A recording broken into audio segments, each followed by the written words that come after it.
రెండో మాట ఏంటంటే మనం ప్రతిదినం ఏం చేయాలంటే దేవుని స్తుతించాలి. అక్కడే ఉంది ఈ 40 అపోస్తుల కార్యముల గ్రంథం 2వ అధ్యాయము 46వ వచనంలో వారు ప్రతిదినం దేవాలయంలో కూడుకొని దేవుని స్తుతించారంట. ఏం చేశారంటమ్మా? ఇదొక ఆల్టర్ గా ఉండాలి. మనం దేవుని మందిరానికి రావాలి, కూడుకోవాలి. వచ్చిన వాళ్ళు ఏం చేయాలి? దోస్తా ఉండాలి. రాళ్ళలాగా, జీవం లేని వారిలాగా మందిరంలో ఉండి అట్లాగా చేతులు కట్టుకొని వాళ్ళు పాడుకుంటారు, వాళ్ళు స్తుతించుకుంటారు. ఆ పాస్టర్ గారు, పాస్టమ్మ గారు, లేదా వచ్చిన వాళ్ళెవరో అన్నట్లు కాదండి. మనం దేవుని మందిరానికి రావాలి ప్రతిదినం. ఆ మందిరానికి వచ్చిన మనం ఏం చేయాలి? పాడాలి, స్తుతించాలి, ఆరాధించాలి. మన నోటి శబ్దము దేవునికి వినబడేటట్లుగా ఆర్భాటం చేయాలండి. హల్లెలూయా! సార్ గట్టిగా చెప్పండి, హల్లెలూయా, హల్లెలూయా. కాబట్టి దేవుని బిడ్డలారా, వారు ప్రతిదినము దేవుని సన్నిధిలో కూడుకున్నారు దేవాలయంలో. అదే విధంగా ప్రతి దినము దేవుని వారు స్తుతించారు. 145వ కీర్తన 2వ వచనంలో ఉంది. 145వ కీర్తన 2వ వచనం మనం చదివితే మనకు వాక్యం అర్థమవుతా ఉంది. 145వ కీర్తన 2వ వచనం. అనుదినము నేను నిన్ను స్తుతించెదను, అనుదినము నేను నిన్ను స్తుతించెదను, నిత్యము నీ నామమును స్తుతించెదను, నిత్యము నీ నామమును స్తుతించెదను. యెహోవా మహాత్మ్యము గలవాడు, ఆయన అధిక స్తోత్రము నొందదగినవాడు, ఆయన మహాత్మ్యము గ్రహింప సఖ్యము కానిది. దేవునికి స్తోత్ర. ఆయన మనం ఏం చేయాలంట? అనుదినము నేను నిన్ను స్తుతించెదను, నిత్యము నీ నామమును స్తుతించెదను. అనుదినం అండి, ప్రతిదినము దేవుని సన్నిధిలో కనపడాలి. ప్రతిదినం మనం చేతులెత్తి దేవునికి కృతజ్ఞతాస్తుతులు చెల్లించాలి. హల్లెలూయా!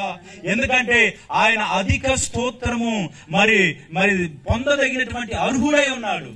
ఇప్పుడు ఒక వ్యక్తిని నిలబెట్టి ఆయన ఎంత గొప్ప పని చేసినా, ఒక మనిషిని గాని, ఒక నాయకుడు గాని, ఒక పాస్టర్ గారు గాని, ఒక పెద్దను గాని, ఒక కలెక్టర్ గాని, ఒక సీఎం గాని, ఒక పిఎం గాని, ఎవరినైనా దేవుని బిడ్డలారా ఒక స్థలంలో నిలవబెట్టి 1 గంట చెప్తామే మహా అంటే, లేదా ఒక పూట చెప్పగలుగుతామా? ఈయన బాగా చదువుకున్నాడు, ఉన్నతుడు, లేదా చాలా ధనం ఉంది, ఆ కార్యాలు చేశాడు, ఈ కార్యాలు చేశాడని ఒక పూట చెప్తామో, 2 పూటలు చెప్తామో. లేదా ఆయన గురించి చెప్పాలంటే ఇంకా ఆలోచన, ఈయన ఏం చేశాడని ఒక స్క్రిప్ట్ రాస్తే గానీ ఆయన గురించి చెప్పలేము. ఇక 2 రోజులు 3 రోజులు చెప్తే మాత్రం అసలు వినేవాళ్ళు కూడా ఎవరు ఉండరు. ఇంకా అక్కడ ఇక చెప్పి చావగట్టమాకయ్యా. కానీ కొన్ని వేల సంవత్సరాల నుంచి మనం ఏం చేస్తున్నాం? దేవుని స్తుతిస్తానే ఉన్నాం. హల్లెలూయా! నోటితో దేవుడు ఆయనకి స్తోత్రాలు ఆరోపిస్తానే ఉన్నాం. ఆయన చేసిన కార్యాలు జ్ఞాపకం చేసుకుంటానే ఉన్నాం. ఆయన మహోన్నతుడని, మహాగణుడని, సర్వాధికారి అని, అలాగే ఆయనకున్నటువంటి పేర్లన్నీ ఉచ్చరించి మనం ఏం చేస్తున్నామంటే మనం ఎల్లప్పుడూ దేవునికి స్తోత్రాలు చెల్లిస్తానే ఉన్నాం. మనకి స్తుతి కూడా నూతనంగా వస్తానే ఉంది. హల్లెలూయా! ఎందుకంటే ఆయన పొందదగిన వాడు. ఒక మనిషిని మనం ఒక రోజుల్లో స్తుతించలేము, ఒక మనిషిని ఒక రోజుల్లో అతన్ని పొగడలేం మనం. కానీ దేవుణ్ణి రోజుల తరబడి, సంవత్సరాల తరబడి మనం ఆరాధించగలం. ఎందుకంటే ఆయన అంత గొప్పవాడండి. ఇప్పుడు ఎన్నో సంవత్సరాలుగా వాక్యాలు చెప్తానే ఉన్నాం, వస్తానే ఉన్నాయి. ఇప్పుడు చెప్పిన వాక్యం ఎంతో మంది దైవజనులు చెప్పే ఉంటారు. అయినా ఒక కొత్త కోణాన్ని దేవుడు ఇస్తానే ఉంటాడు. ప్రార్థన గురించి ఎన్ని సంవత్సరాలుగా అంటున్నాము, ప్రేమ గురించి ఎన్ని సంవత్సరాలుగా అంటున్నాం, కృప గురించి ఎన్ని సంవత్సరాలుగా ఉంటున్నాం, క్షమాపణ గురించి ఎన్ని సంవత్సరాలుగా ఉంటున్నాం. అయినా దేవుడు నూతనంగా తన దాసు నిలవబెట్టుకొని మాట్లాడుతానే ఉన్నాడు. అంటే చూడండి, ఆయన ఏదైనా నూతనంగా ఇస్తానే ఉంటాడు దేవుని బిడ్డలారా. కాబట్టి మనం ఏం చేయాలంటే ప్రతి దినము దేవుని స్తుతించాలి, ఆయన సన్నిధికి రావాలి, దేవుని స్తుతించాలి. 3వదిగా మనం చూస్తే ప్రతిదినం మనం ఏం చేయాలంటే దేవునికి మొరపెట్టాలి. 3వదిగా మీరు చెప్పండి అమ్మా, ఏం చేయాలి? ప్రతిదినం దేవునికి మొరపెట్టాలి.